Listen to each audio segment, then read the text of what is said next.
In growing up around the world the way I did, in mostly third world countries, there was that proletariat type of art, you know, with the fists thrust out, with the chains hanging down, and the big faces, and muscles, and tears, and the hammer, and the sickle, and you know, all that influenced me tremendously. And that was before pop art. That was before I discovered pop art. Iconic imagery is trying to draw something to an absolute point, to where it's simple, it's clean, and people just can't hide from it. Even within its simplicity, it can be complicated. It should still be just a point. It should always be a point. And like I said, even if it's not totally understandable, it still makes a point, and people can get it either one way or the other. They still get it.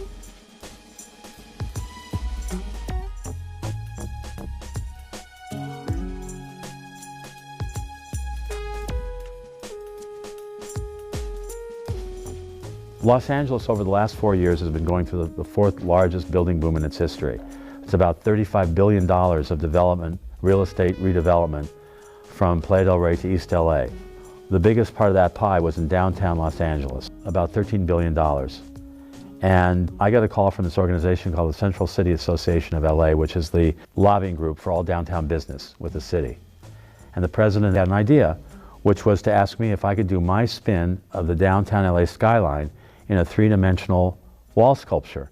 I'd never done a cityscape thing like this before, and so I wanted to, you know, obviously then bring it into something new, and something that wasn't, because I think doing a cityscape thing could become kind of trite and cliche and lots of negatives I saw in that. So I wanted to try, how do I make something like that, you know, really relevant and fresh and alive? So this t-shirt that I'm wearing now was actually the fifth drawing, the accepted drawing for the sculpture. The sculpture turned out it was 3D. It was, let's see, about 5 feet by 11 feet by about 8 inches deep. On the surface for the skyline of Los Angeles, I used different forms of tape. So the whole thing is done with tape. So in real life, it has a very plastic, toy-like, textural feeling to it. But as an overall symbolic image, the shape of it, that seems to be magical. And that I was able to use, because it wasn't just my thing. It happens that in Los Angeles, starting in about 1999, I think Staples Center came online in '99, and Disney Hall, I think, came in about 2002. Now there's a whole cluster of buildings, which I was able to incorporate into this sculpture without having to take in any Hollywood iconographic architectural imagery. This image, which has become very successful in branding Los Angeles, became like this big hit, especially with people that were really into downtown and not the Hollywood sign. This got me a phone call from City Hall in 2005 to come down and look around the interior of City Hall, which I'd been living at that time in LA for 38 years. I'd never been inside the building before. I always loved the outside of the building. That building is one of my all-time favorite buildings in the world. When I walked in this Main Street entrance, there were these pre-existing panels, averaging about 5 by 15 feet. They're wrapped around this hallway and into this elevator bank area, because these were shadow box panels that absolutely looked, even to somebody to me that doesn't look at anything, this is like so obvious, like mind-blowingly obvious, that looked like there was something in there originally, something was taken out. They ran out of money in 1928, and being the bureaucracy, seemingly it never got around to be taken care of. So I came up with this idea. It's now called the LA Historama. And I saw the story in these panels, since this is LA City Hall, should be about Los Angeles. So I thought about illustrating the history of Los Angeles, the past, the present, and the future. But what medium does one use to break it out of the box? I came up with the concept of illustrating the history of Los Angeles in stained glass then, using stained glass as a medium with light and glass to reflect what I would think kind of a show-busy Hollywood kind of essence of Los Angeles. It went through the whole system, and it got okayed by the entire system, got all the way up to the city council vote before the hammer came down, which everybody knew was a possibility, because that was about not being able to put up something permanently modern in that building. So that was the end of that. That was in August of 2007. And then in April of a year ago, the city came back to me in April of 2008 and said, you know, everybody loved this. This was unanimous. Everybody really wanted this. And we still think it should be somewhere in Los Angeles. So when the city came back to me last year, they said, if you can still get the money, we'll get the right space. So now it's jumped to 3 times the size. It's one huge 2,000 square foot wall that's in the west lobby entrance of the LA Convention Center. A permanent installation. They did a computer search. It will be the largest solid stained glass wall in the country. I found a stained glass company in Los Angeles that's 110 years old. Unbelievable. 5th generation Los Angelinos. I can't even see it yet. I mean, really, I've never seen 2,000 square feet of stained glass in one wall. I've never seen that. Not many people have. So it's hard for me to relate, to try to imagine, since I am known, you know, for color, and what that's going to be. And my prediction, when people first see this thing, they're not going to get the content right away. There's so much content. This thing is locked into so much content. But what people are going to see is just this enormous amount of color coming at them. And how that affects people psychologically, because I'm a major believer in first impressions. It's going to have an awesome, awesome effect. One meeting I had with the Commissioner of Public Works in Los Angeles, who's the one that came back and picked up the ball for this Historama project,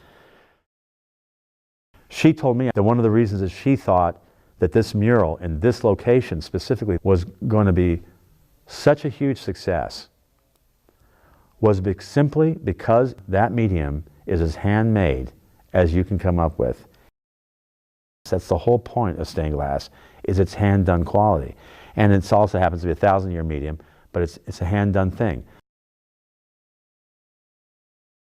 My father worked with the State Department, and so the Berlin Wall as some kind of an iconic symbol was always somehow out there for me.